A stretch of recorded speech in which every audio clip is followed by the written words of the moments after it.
स्वागत है बच्चों आज की क्लास में। आज हम पढ़ रहे हैं संतति प्रबोधनम पाठ का सरल हिंदी अनुवाद। तो पहले हम जान लें थोड़ा सा पाठ के विषय में। तो देखिए बच्चों, ये पाठ जो है संतति प्रबोधनम नाम से है। आधुनिक संस्कृत के खंडकाव्य भवानी भारती में से संकलित किया गया है। इसके लेखक महर्षि अरविंद घोष हैं। अरविंद घोष एक महान क्रांतिकारी, परम राष्ट्रभक्त, वेदों के व्याख्याता, महायोगी, महाकवि, महादार्शनिक हैं।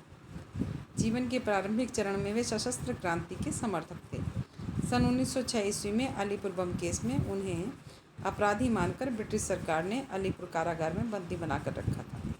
कारागार में क्रांतिकारी अरविंद ने एक रात स्वप्न में बंदीनी भारत माता का प्रत्यक्ष दर्शन भगवती महाकाली के रूप में किया और उनसे प्रेरित होकर 99 पदों से युक्त भवानी भारती नामक खंड काव्य की रचना की। इस खंड काव्य में कवि ने भारत माता को महाकाली, महालक्ष्मी, महासरस्वती के रूप में चित्रित किया है। इस पाठ में कवि ने चित्रित किया है कि भारत जननी पराधीनता तथा अज्ञान की बेड़ियों में जकड़ी हुई है।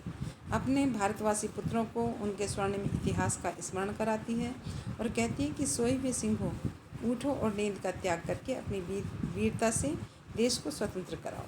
तो प्यारे बच्चों, ये था इसका परिचय। अब देखिए इसकी व्याख्या।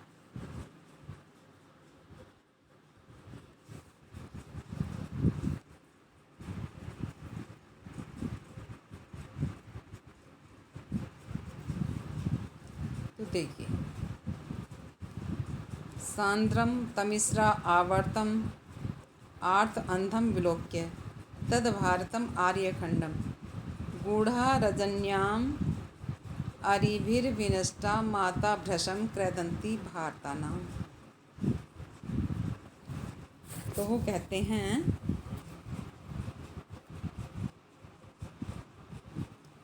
कि सांद्रम, सांद्रम माने गहन, और तमिश्रा माने अंधकार से, आवृतम माने ढकी हुई, आर्तम माने दुखी, अंधम माने अंधा, और आर्य खंडम, आर्यों का निवास स्थान भारत देश, विलोक्य माने देखकर, भ्रशम माने बहुत ज़्यादा, माता माने माता, क्रंदती माने रुदन कर रही है, और गूढ़ा रजन्याम अरिभि विनष्टा, गूढ़ा माने गहन, रजन्याम रात्रि के गहन अंधकार में यानी कि अज्ञानता में, अरिभि विनष्टा शत्रु के द्वारा विनष्ट की जाती हुई। तो जैसे रात्रि काली होती है उस तरह से अज्ञानता के अंधकार में डूबी हुई, शत्रुओं द्वारा नष्ट की जाती हुई, घने अंधेरे से ढकी हुई, आर्त और दुखी हुई। और फिर वो यहाँ ये सारी विशेषता हैं भारतवासियों की। आर्यों का निवास स्थान भारत देश, तो भारत देश में रहने वाले निवासियों को देखकर माता भ्रशम क्रंदंती, भारतीयों की जो माता है भारत माता, वो बहुत ज़्यादा रुदन कर रही है। प्यारे बच्चों, यहाँ जो ये जो विशेषता हैं आप ये दोबारा से देखिए। वो कह रही हैं, यहाँ महर्षि अरविंद घोष लिखते हैं कि रात्रि के अज्ञानता के अंधेरे में डूबे हुए, शत्रुओं द्वारा नष्ट किए जाते हुए, गहन अंधेरे रूपी अज्ञान से दुखी, अंधे बने हुए भारतवासियों को देख करके भारत माता रुदन कर रही है, रो रही है। यानी कि कुल मिलाकर के अंग्रेज़ों के राज्यकाल में भारतीयों की स्थिति दयनीय थी, जनता गरीब हो गई थी। तो उस तरह की स्थिति का, दयनीय स्थिति का इसमें वर्णन किया गया है। तो आप नीचे देखिए, ये जो प्रस्तुत पद्यांश है कक्षा 11 की संस्कृत की पाठ्य पुस्तक शाश्वती प्रथम भाग के पाठ संतति प्रबोधनम से उद्धृत किया गया है। यह पाठ महर्षि अरविंद घोष रचित महाकाव्य भवानी भारती से संकलित किया गया है। इस पद में कवि ने वर्णन किया है कि भारत माता अपने भारत देश की दुर्दशा देखकर रो रही है। अब वो आगे जो है इसकी व्याख्या है कि रात्रि में सघन अंधकार से घिरे हुए दुखी अंधे के समान आर्यों के निवास स्थान भारत देश को देखकर दुख में डूबी हुई शत्रुओं द्वारा नष्ट कर दी गई, अर्थात परतंत्र बना दी गई भारत माता बहुत अधिक रुदन कर रही है।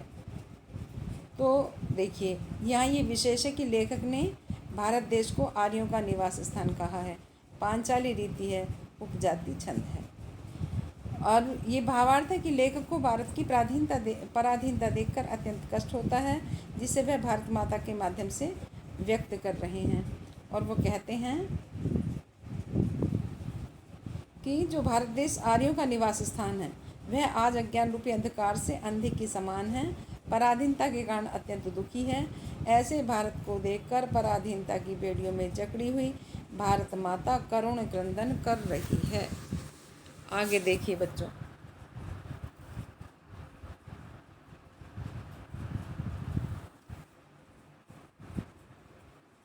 देखो पद्यांश नंबर 2 का। सनातनानि आहावय भारतानां कुलानि युद्धाय जयो अस्तु नोभि भो जाग्रतास्मि क्वै धनु क्वै खड्गे उत्तिष्ठ उत्तिष्ठत सुप्त सिंहा। वो कहते हैं कि सनातनानि आहावय भारतानां कुलानि, भारतीय कुलों को, जो सनातनकालीन है, जो प्राचीन है, आहावय माने बुला रही है, युद्धाय माने युद्ध के लिए। भारत माता प्राचीन कुलों को युद्ध के लिए बुला रही है, जो भारत के निवासी हैं। जयो अस्तु, और कह रही है कि तुम्हारी विजय होगी, नो भी डरो मत। भो जाग्रता अस्मि, मैं तुम्हारी माता हूँ, जाग गई हूँ। तुम्हारा धनुष कहाँ है, तुम्हारी खड्ग कहाँ है, उठो उठो सुप्त सिंहा, सोए हुए शेर उठो। तो प्यारे बच्चों, इसमें जो है भारत माता सोए हुए सिंह रूपी भारतवासियों को युद्ध करने के लिए बुला रही है, कह रही है उठो उठो, मैं भी जाग गई हूँ युद्ध करने के लिए। धनुष कहाँ है, तलवार कहाँ है, भारत के प्राचीन कुलों को बुलाओ, डरो मत, तुम्हारी विजय होगी। ये आपको पता ही है कि ये कहाँ से लिया गया है। शाश्वती प्रथम भाग, पाठ का नाम है संतति प्रबोधनम। और इसका जो है, इसकी व्याख्या ये देखिए। भारत माता कहती है, सोए हुए सिंह रूपी भारतवासियों युद्ध करने के लिए उठो उठो, अब मैं जाग गई हूँ युद्ध करने के लिए। तुम्हारा धनुष कहाँ है, तलवार कहाँ है, भारत के प्राचीन कुलों को बुलाओ, डरो मत, तुम्हारी विजय होगी। पहले ही छंद की तरह इसमें उपजाति छंद है, अतिशयोक्ति अलंकार है, क्योंकि सोए हुए शेरों में भारतवासी का निगरण कर दिया गया है, यानी कि उपमेय और उपमान। तो उपमेय का उपमान में निगरण कर दिया गया है। कवि को विश्वास है कि पराधीनता के विरुद्ध युद्ध करने पर भारतीयों की ही विजय होगी।